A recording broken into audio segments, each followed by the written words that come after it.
ഇന്ന് നമ്മൾ വായിച്ച് ധ്യാനിക്കുക 2 മക്കബായർ 1-ാം അധ്യായമാണ്. ദേവാലയ പ്രതിഷ്ഠ, 1-ാമത്തെ കത്ത്.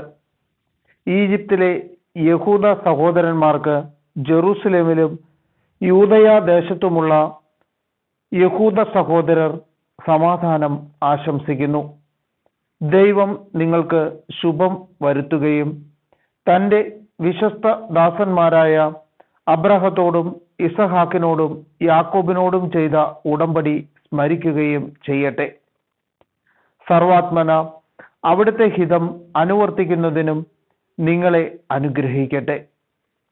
തൻ്റെ കൽപ്പനകളും പ്രമാണങ്ങളും പ്രവേശിക്കാൻ അവിടുന്ന് നിങ്ങളുടെ ഹൃദയം തുറക്കുകയും നിങ്ങൾക്ക് സമാധാനം നൽകുകയും ചെയ്യട്ടെ. അവിടുന്ന് നിങ്ങളുടെ പ്രാർത്ഥന ശ്രവിക്കുകയും നിങ്ങളോട് രഞ്ജിപ്പിലാവുകയും ചെയ്യട്ടെ. കഷ്ടകാലത്ത് നിങ്ങളെ അവിടുന്ന് കൈവെടിയാതിരിക്കട്ടെ.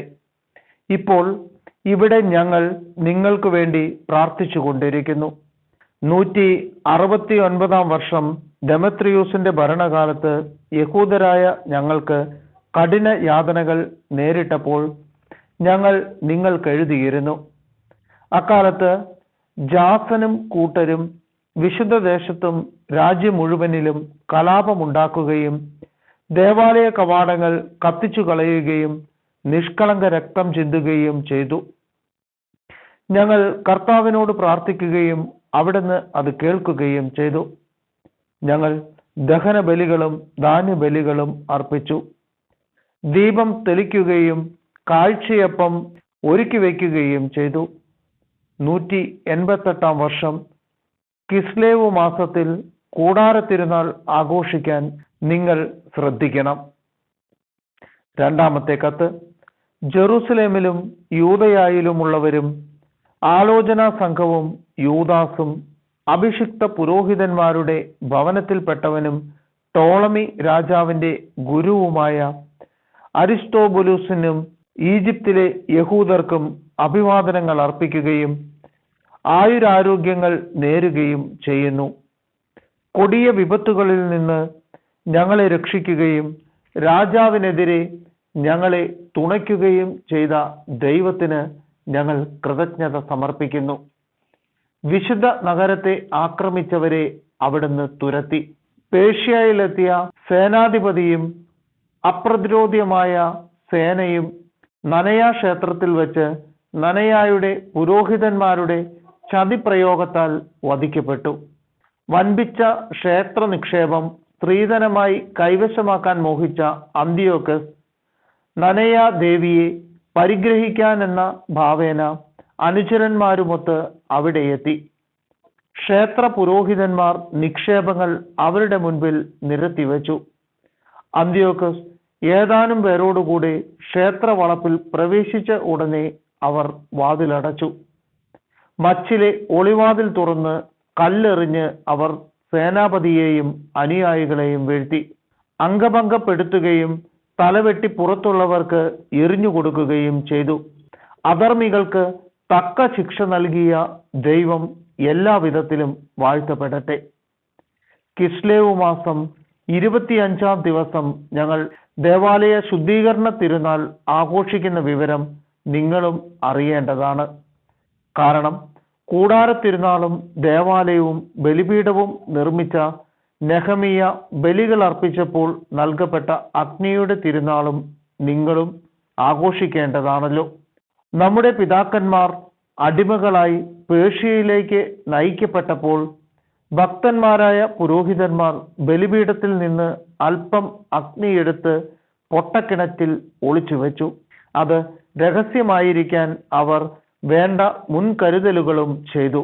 വളരെ കൊല്ലങ്ങൾക്ക് ശേഷം ദൈവകൃപയാൽ പേർഷ്യ രാജാവ് നിയോഗിച്ച നെഹമിയ പുരോഹിതന്മാർ ഒളിച്ച് സൂക്ഷിച്ച അഗ്നി എടുത്തുകൊണ്ടുവരാൻ അവരുടെ പിൻഗാമികളോട് നിർദ്ദേശിച്ചു.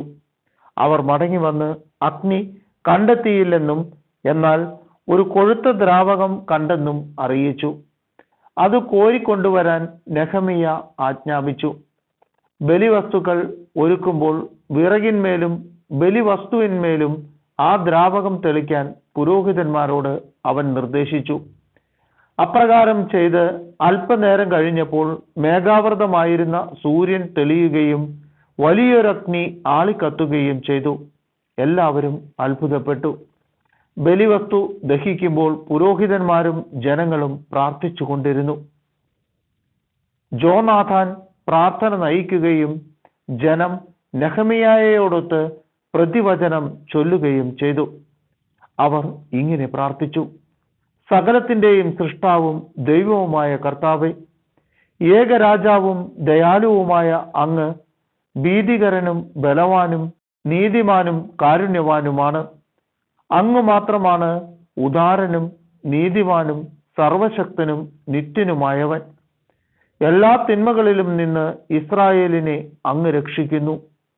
അങ്ങ് ഞങ്ങളുടെ പിതാക്കന്മാരെ തെരഞ്ഞെടുത്ത് വിശുദ്ധീകരിച്ചു. ഇസ്രായേൽ മക്കൾക്കു വേണ്ടി ഈ ബലി സ്വീകരിക്കുകയും അങ്ങയുടെ ഓഹരിയായ അവരെ കാത്തുരക്ഷിക്കുകയും പവിത്രീകരിക്കുകയും ചെയ്യണമേ.